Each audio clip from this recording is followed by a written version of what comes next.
Welcome back to Babbling by the Brook. I'm Mark Hoebee, producing artistic director at Paper Mill Playhouse. Today, I am very happy to welcome a side-splittingly funny pair of leading men, both recognizable from their starring roles here at Paper Mill and on Broadway. Please welcome my good friends, Tally Sessions and David Josefsberg. Hey, David. Hey, Tally. How are you guys? Good. How are you? Good. Great. Better now, seeing the two of you, bringing a smile to my face. First of all, you're great members of the Paper Mill family. Been in some of my favorite shows, actually. But between the two of you have quite a list of accomplishments in New York and all over the country. I'm just going to start by throwing out some of your credits. David, you were in Beetlejuice, The Prom, Waitress, Act of God, Honeymoon in Vegas, Motown, Wedding Singer, Les Mis, Grease. Should I continue? That's good enough. That's Okay. good enough. And Tally, New York. Well, Company's upcoming, right? For you. Yeah. Company. Anastasia, Warpaint, Falsettos, Paramore, which is, I'm sure you have some stories about that one. School of Rock, Big Fish, House of Blue Leaves, South Pacific, Legally Blonde, Dirty Rotten Scoundrels, just to name a few. And then some of my favorite shows at Paper Mill. I mean, Tally, you were in South Pacific and just recently Beauty and the Beast. Mm-hmm. Did you enjoy working with that director? How did that go? One of my favorite experiences ever, and I know that you were setting me up there, but truly, I told this to you. It's hands down one of my top favorite theatrical experiences ever in my life. I could have done it for years. I wish we had. I know. Well, we can talk about it. Mine too. I love that show.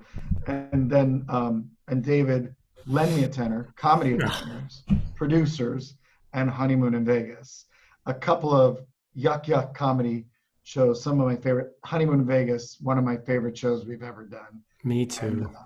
And, just a wonderful show. Didn't get its due in New York, but you guys are good friends, but have never worked together here for us. Not yet. Right? But how do you know each other?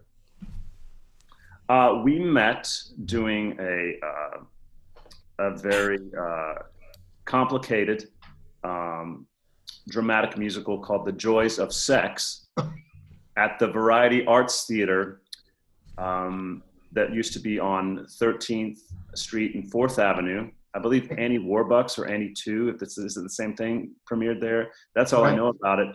And I was, it was a 4-person new musical about the joys of sex. And I was a standby for David and Ron Bomer. And that's how we met. And was that in 2005? Yeah, I think that show actually shut down the theater, if I'm not mistaken. There's no question it did. I think that theater was on its way out before you guys went. But yeah, the Variety Arts. Of course I remember that. Yeah. So, and you've been friends ever since. Yeah. Well, we need to get you guys here together in a show because, oh no, you won't work with. No, I would love it. I do. You can stay at our house, Tally. It's right around the corner. It's like I already am. Wait a minute. Are you in separate rooms at David's house? No, we're not. But people keep thinking that I've moved into his house because of the show that we do. Yes. So let's talk a little bit about that. Then we can back up and talk about all of the great productions at Paper Mill. But because right now I thought you were fooling me, and I thought David was in the basement and you were in the dining room, and then you were going to jump into each other's frame or something. We should have done that. We probably should have done that. We should have done that. But so talk a little bit about what you guys are doing online, this crazy show. David? Well, we are doing something called Sessions with Josefsberg, and we get online. We sing. We spread positivity. We have places where you can donate to. We laugh. We have things that people can do during the week to make themselves better. It all started, Tally and I both spent a lot of time making videos for our good friend Nick Cordero, who passed from COVID. and a lot of people were. We did it every single day at 6 o'clock, and people were looking forward to it, and it helped them deal with things, and it brought some humor and some love, and we decided to continue that once a week. I remember I watched all those videos. Obviously Nick was part of the Paper Mill family. What a loss. Just the sweetest man. I've told this story before, but an imposing guy who always played the gangster, tough guy, scary on stage. So the first time I met him, I was afraid, but he could not have been warmer and just the gentlest guy. But I remember those videos every day. I would watch on Instagram, Tally, your crazy antics with, just. So I'm glad that it's continuing. The two of you are sending out the same energy that you were doing during that time, because Lord knows we need it in this crazy shutdown moment of time, right? We really do. We really do. And I think that is I reached out to David, and we had done a couple of things together, videos together when Nick was still in the hospital. And we just talked one day and we're like, we want to keep this going, because not only does it, we are trying to do things where we're spreading some joy, spreading some happiness, but it's fuel for us too, because it makes us happy. One of the things that we do every week is we say, what's one good thing about your week, to the people that are watching, and the things that people have accomplished during this time are so inspiring. And you're right, Mark, it's especially, you and I talked about this last week when we did our interview, especially when you're not getting to do what you love to do.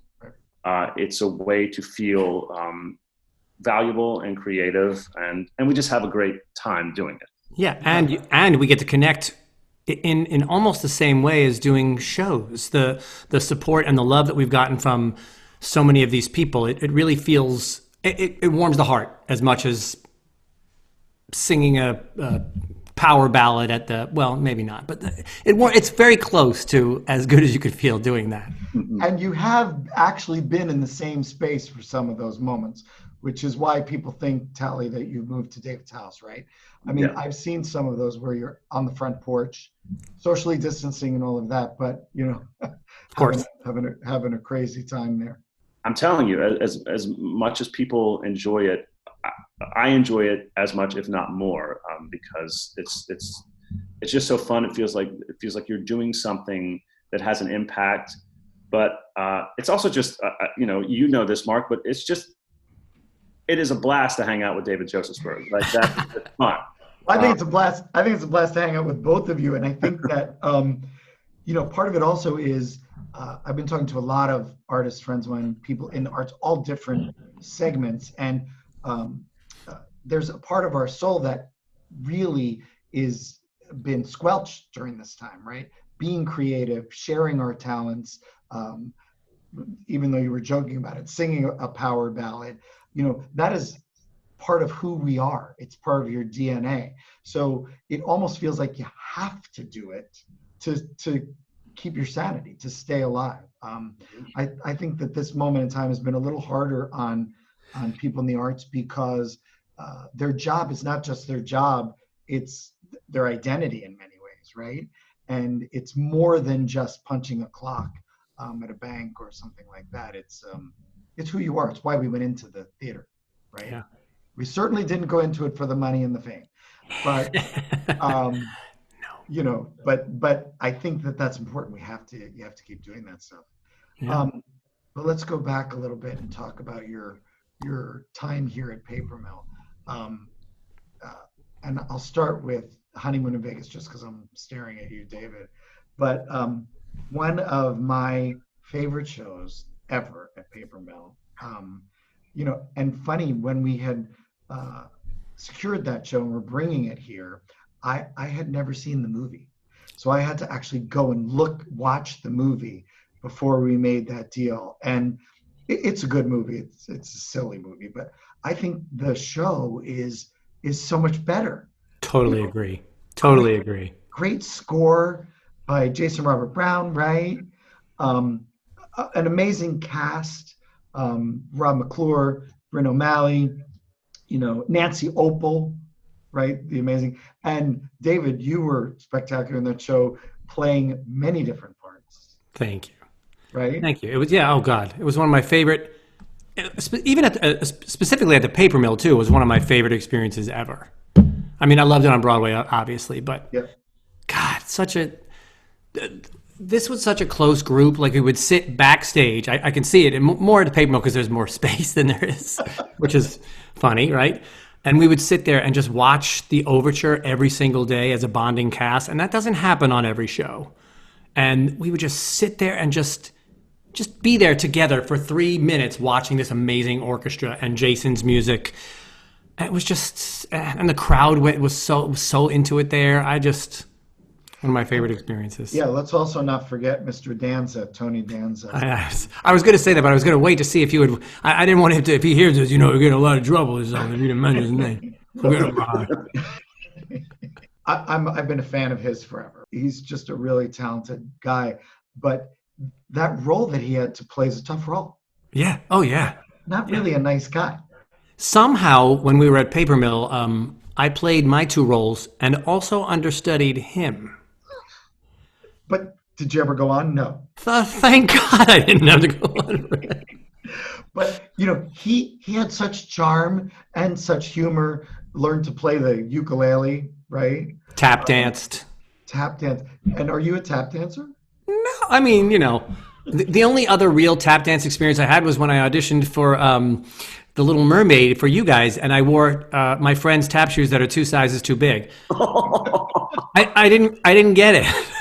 I wonder why. But no, he was great. That whole project was spectacular. It was great. I mean, our audience still talks about it. Oh, that's awesome. It was spectacular. And, went to New York and, again, didn't get its due, I don't think. I think No. I think a lot of people missed out on it. I think it's a shame because I thought it was funny, clever, touching. I mean, Rob McClure, Bryn, amazing. But your 2 roles, Buddy Rocky, right? Talk a little bit about that. So I got to play Buddy Rocky, who was the lounge singer when you say Vegas, who gets to pronounce a lot of consonants. Yes, I did. And he was sort of like, both of the roles were actually sort of like a father figure to Rob McClure, which is crazy because I'm younger than Rob. Oh, is that true? No, I'm older than Rob, but not that much older. And then my other part was Roy Bacon, the king of the Elvises, king of the flying Elvises. Yeah. And that I got to wear a light up Elvis suit and sing super high, and it was just it was a great role. Yeah, it was funny, and I'll never forget that set with the actual fuselage of the plane on stage. That was amazing. And then you were involved with us in both productions of Tenors. Oh. I mean, I just said that Honeymoon in Vegas was my favorite, but I forgot. I love that character in those shows so much. And Don Stevenson always puts together the craziest, nutty, awesome casts. And he did not disappoint there as well. And you get to be serious, you get to be funny, you get to sing opera, you get to cry. It was amazing. What was great about that is I think that we had this great ensemble of actors in that first Lend Me a Tenor. And then I can't remember how many years later it was. It wasn't that long. Maybe like 3 or 4 years later. Yeah. We did Comedy of Tenors and brought back everybody. I mean, so cool. The script the script is a little different. There's one new character and one character is written out, but basically we reunited those same company of actors from Lend Me a Tenor into Comedy of Tenors. And it was just so funny. We have an outtake reel of all the doorography. Oh, so the one with the door handle missing too, right? When the door fell off. What was that? Was that like was it performance or final dress rehearsal? I think it was like final dress where we have people come, but it wasn't like a full paid audience. And then, it's a comedy, a farce where you slam the doors and you open the doors and you slam the doors. And literally like right in the beginning of the show, not right at the beginning, but pretty close, a door slammed and the handle fell off. So we were all trying to fix it back there and it didn't work. And then finally someone went around the door and Don Stevens like, okay, we're going to have to stop here and we're going to have to figure something out. Yeah. And they fixed it. Yeah. Don Stevenson, brilliant director, great friend. So Tally, I mean, at Paper Mill, you've done 2 shows. I always think of you as a great actor, but also a comedian, a funny guy. But neither one of those shows, South Pacific and Beauty, are necessarily comedies. But Right. you did play a comic part in South Pacific. Yes, I did. Yes, I did. And did bring a lot of humor to the Beast. I hope so. You did. I'm saying yes. But talk a little bit about. We can talk a little bit about Beauty. I just loved that show. Well, like I said, it's one of my favorite things I've ever done, and you assembled such an incredible cast. Belinda Allen, Gavin Lee, Kevin Ligon, Donna English, Stacia Fernandez. I mean, truly exceptional. Stephen Mark Lucas, Kevin Curtis. I mean, and the ensemble was Stacia exceptional. Fernandez. Yeah, but part of one of the reasons that was so special was your deep, abiding love for the show, because you have such a history with Disney's Beauty and the Beast, the stage version. Yes, I was the pepper shaker at the Palace Theater many years ago. But I think that one of the things that made it special were, I mean, your love for it, your trust in us, the fact that no one treated it like a cartoon. I mean, there are sort of certainly outsized elements to that show, but at least the scene work always felt very grounded, and you pushed for that. And I would say, you know, sort of selfishly or like on my own journey, I've throughout my career, I've always been like, well, I want to do. It's changed so much, but I was like, I want to play leading roles. Like I want to have like, I like the challenge of having the show on my shoulders. I always have. And so I've tried to seek that out as much as I could. And so I was very, very grateful that you trusted me. Not that the Beast carries the show, but to play that part. And you know, David, you mentioned like the feeling of like singing a power ballad. I have not felt like a more like visceral feeling than singing the end of Act 1 of If I Can't Love Her in the Paper Mill in that huge theater, which was packed every performance. Yeah. Coming out of that castle and coming down stage with that incredible orchestra, it was thrilling. It was truly thrilling. It was a great moment. That moment I remember, and yes, I did do the show in New York, and have seen several Beasts in that role, and have seen many productions of it. And I have to say, nobody sings the end of Act 1 the way you do. Nobody holds that note like till the curtain hits the floor. It just keeps going and going and going. But I do have to say that I remember casting that role was tough because I knew the show and I wanted an actor of certain gravitas. And the minute you came in and started snorting like an animal, I was like, oh yeah, I never even thought about that side of the character in that way. And so you'd won me over from like 30 seconds into your audition. I was like, oh wow, there we go. So but yeah, that was a lot of fun. So but looking forward for you guys, and now that you're doing this series, are you guys writing or working on projects together outside of your little variety show?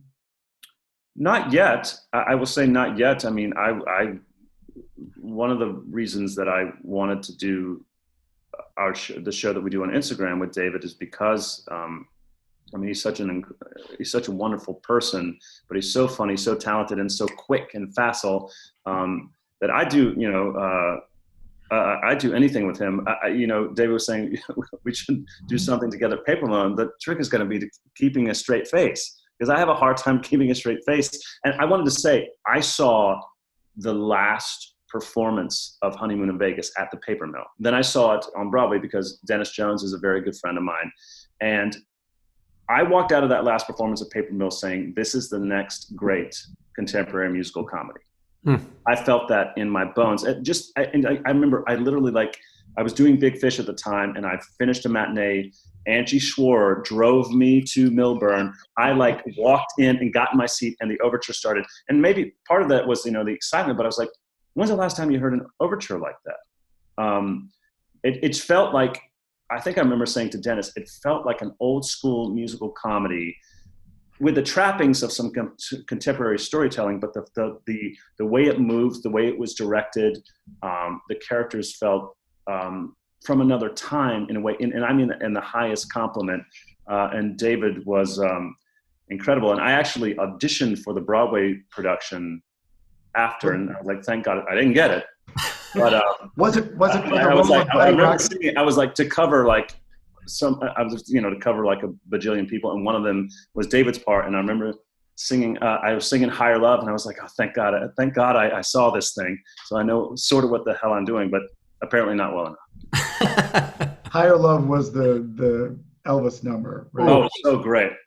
I thought you were letting us in on a little piece of dish, saying that you were auditioning for the New York company for the dual role of Buddy Rocky and Yeah, right. And they didn't tell Joburg that they were seeing other people. I have to say, No. you bring it up too, but you're right. It was sort of grand and great in sort of the golden age musicals, kind of the way it was put together, but with a contemporary flavor on top of it. And you mentioned Dennis Jones, who is a great friend of mine and great collaborator, really spectacular with staging that show. And Gary Griffin, the director, putting that together was great. Also, my hat has to go off to Ana Luisos, who designed the set. Oh my gosh. Awesome. And then the transformation of that into New York. Clever, funny things about Nancy Opal's first appearance. Do you remember that? So cool. Out of the counter in Tiffany's. Just those visual elements in that environment were great. I want to talk a little bit about company, even though we're not currently happening, but coming up and planning once we get things up and running again, soon, we hope. So Tally, talk to us a little bit about that. Well, we, just in terms of where we were, and I told you this last week, I think we'd done 6, 7, maybe 8 previews, but that feels like too many when the Broadway shutdown occurred. Well, then all of live theater was shut down. And I just think it's an ingenious way to approach the material in 2020. Obviously, they had to have permission from Mr. Sondheim to change the gender of Bobby, the lead character. But not only did they do that, they changed the 3 girlfriends to boyfriends. But there are 2 other couples where they switched the gender, and they just did that. They gave I think it's David and Jenny. Basically, Jenny has all of David's lines, and then it's Peter and Susan.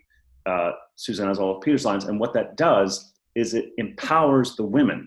The women are invariably driving the scenes, because otherwise, I love Company. I think it's an incredible musical as it is, but in 2020, in the 21st century, it feels like a period piece if you do it as is, and it is.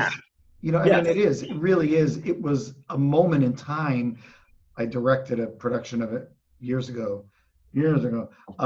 But it was groundbreaking at the time when it came in the 70s, whatever that year was. I can't remember. But looking back on it, it's stuck in that moment in good and bad ways. Certainly looking through a contemporary lens at those relationships and stuff. Doesn't play quite as well as it might have back then. Right, and I think that with the gender switch with so many of characters, you go, okay, I get it. Yes, this woman is 35. She's got an incredible career. She's looking for a connection, but she's not going to let that connection define her. It makes total sense in New York City in 2020 why people get married later and later nowadays. They partner up later and later in life, and it makes sense why that might not have been at the forefront of her goals. And it's, Marianne Elliott, who is a Tony winner for War Horse and I believe for Angels in America, is extraordinary. She's an extraordinary visual director, but she's so adept at scene work. She'll just have these little like asides and she'll whisper in someone's ear and they'll just talk about the text and what they're playing. And, David, I know you know this, and Mark, you know this, like when there's a lot of money on the line in commercial theater, you don't always get those moments because you're like, you've got to tech the thing, you've got to get it ready for people to come in. And I think it's a pretty wonderful thing to treat the piece, despite the fact that there's a lot of money involved and there's a lot of technical expertise involved, as the musical play that it is, and take the time to talk about the scene work, especially when you have people like Katrina Link, Patti LuPone, Jen Samard, Chris Sieber, Nikki Renee Daniels, Chris Fitzgerald, like these incredible actors. They want to do that work, and they've already done their homework, but they like to deepen it even more. It's pretty special, and because it's iconic, it's a pretty damn great thing to be in the audience, or at least standing backstage, and get to see Patti LuPone work her way through The Ladies Who Lunch every night and watch. And just 1 week, but I will tell you that at least 60-70% of the previews we did, they stood up. Yeah. At the end, because she's such an incredible actress and craftsperson, but she is raw and just tears into that material like no one else. Yeah. It feels very human. It feels. I think maybe sometimes the danger of companies that you feel like sort of outside of it, and it feels like you're dropped into this person's navigating of their love life and how to feel. I hate to say it, but complete. Like what is going to like sort of like complete their journey of their life. And Katrina is amazing.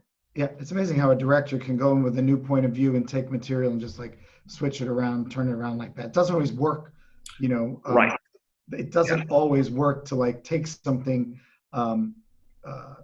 that is a proven product and put a concept on it and turn it on its head, and sometimes it falls apart. But this one seems to have worked. One of the things we're learning about this moment in time is that this idea of gathering together and sharing the energy that happens in a theater is so unique, right? I mean, we've always known it, you've known it, and just the idea of watching a film and experience something live in the theater, it doesn't compare. They're great in their own way, but there's something visceral about being in a room with other people. And I would ask you too, because I'm not that person. I always dreamed that someday I would play a comic role or be in a comedy. I don't do that. I was the singer, dancer, boy in the background. But what is that like, David, to be on stage in something like Honeymoon in Vegas, and the audience or the producers, which you were so brilliant in here with Michael Kostroff, again directed, we talked about it, by Don Stevenson. What is that feeling when or you're expecting or hoping that the audience is gonna do that thing when they explode? Well, first, can I go back? Because Tally said a lot of times how great it is to work with me and how funny and quick I am. And I didn't get to speak on Tally yet. Sure, please do. Just 1 quick minute, which is Tally is all of those things as well. He's got the most beautiful booming voice. And when I can see the comments when he's singing, they go crazy. He is funny. He tells dad jokes. He's sweet and kind, and he does all the work. And he is a great interviewer. He asks all the right questions, and I sit in the back and make faces and occasionally have some heart. So Tally, I love you, and I'll work with you anytime. By the way, we sort of have been together. If you want to get like a quarter of the people in the paper mill and want us to like do something, I think we're already in our own pod, so we're happy to So speaking to that, to the comedy, I think it's so much fun to every night try to tinker with each thing until you get the laugh, and sometimes even the second laugh. Or if you're singing and holding a, I remember coming out as Max in Lend Me a Tenor, and when he finally takes off his glasses, and like it could almost make me cry right now. The feeling that you could feel the audience just like they're with bated breath, just at the front of their chairs. Is he going to do what he's going to do? Like, I take it back from before. There is nothing like that feeling of working with an audience, because it's not just your performance either. It's a amalgamate. It's like you and that, the way that they see it and the way it comes to them and the energy they give you back is why we do it. Yeah. So it's a constant tinkering between like feeling every single emotion and also taking your brain and working the comedy to get it at the same, to get the timing and the musicality of each thing so that the audience gives you that response that you're looking for. And it really is an art, and it's a craft, and jokes are crafted and laughs are crafted.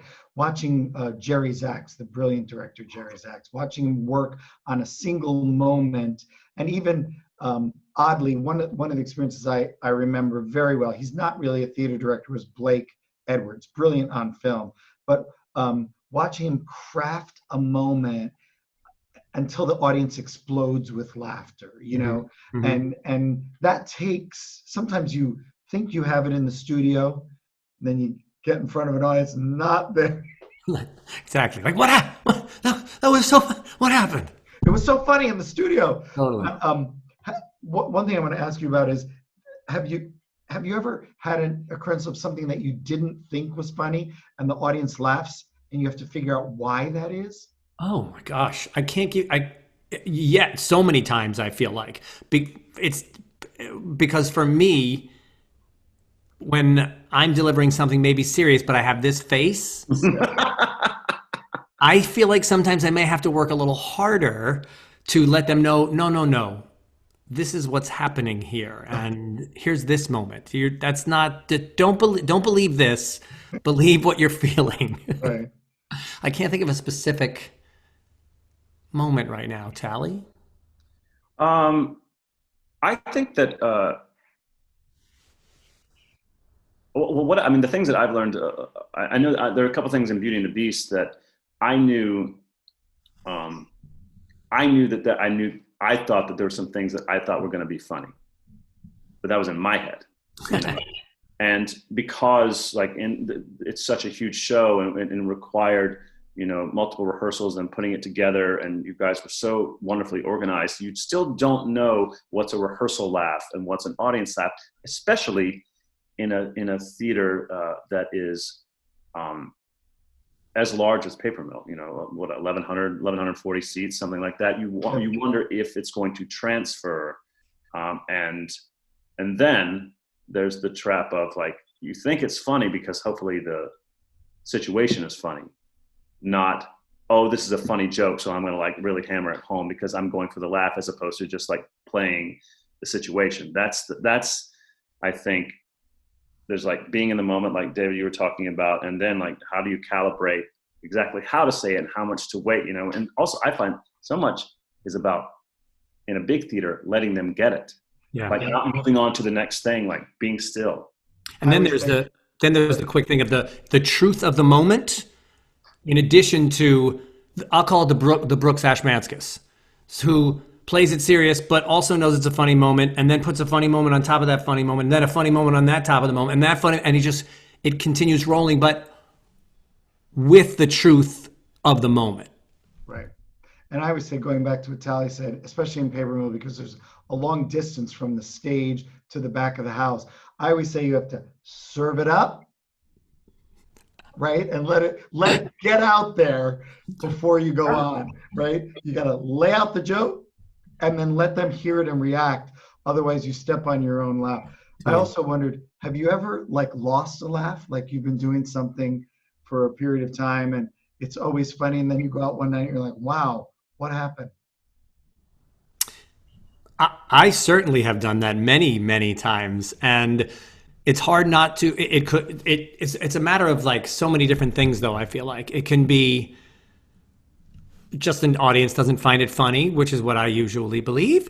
It can be, it can be you're just a little off. But I'll go back to, if you play the truth, you usually get the laugh. I guess after a long while, though, it's happened to me many times. I'm continuing to work on how not to make that happen. Well, I think that one of the things that people don't really know is, especially in a show that runs a long time, it's a living, breathing thing, right? Yeah. And the show changes night to night, audience changes night to night, even with the weather. If it's raining and people are cranky, their mood is different. Yeah. So you just have to, I think, right? I mean, you tell me, but you trust the work you're doing, and if one thing doesn't last, Yeah. the whole thing pays off at the end. Yeah. I mean, I guess I thought now I'm thinking about it. So Beetlejuice. Sometimes we had these crazy audiences that would go insane and laugh at everything. And I was like, I am the most brilliant comedian. And then literally the next night it would be, what Carrie, like what did Rob McClure do that I can't do, like that I'm not doing right now? Or where are those people from last night? Can't we get them back? Yes. Yeah. Oh, well, I can't thank you guys enough for coming and sharing all of this stuff. And so what is the show you'd like to do together here at Paper Mill? Have you decided yet? Or do you need to go away and think about it and come back to me with an answer? I did have an idea. Okay. Just because I was thinking of something that we could do. No one ever does it anymore, but City of Angels. Oh, that's a great show. I'm in. I like it. One of the most well-crafted musical comedies, the dual stories running at the same time, and people playing two characters, and I love that show. I think it's fantastic. Great music. Cy Coleman, right? Yeah, I mean, incredible. Cy Coleman, David Zippel, like it was like no one does it anymore. I think maybe because it's difficult. You are some gumshoe, you just don't think well. Get this dumb gumshoe, you come from my inkwell. We're gonna have to sing that on the show at some point. Okay. There you go. That's it. We'll have to do Tally Sessions and David Josefsberg and City of Angels here at Paper Mill Playhouse. Yes. Well, you guys are great. Love you both. Love you, man. Love you too. Time with us today, and we'll get into rehearsal, get into a studio, and start working on the show. Let's do it. I'm going to start learning right this very second. What else do I have to do? You have nothing else going on. All right, take care. Bye, you guys. Bye-bye. Mwah. Thanks for tuning in tonight. Next week on Babbling by the Brook, I sit down with the multi-talented writing team of Alex Brightman and Drew Gasparini to talk about their new musical based on the touching film, It's Kind of a Funny Story. See you then.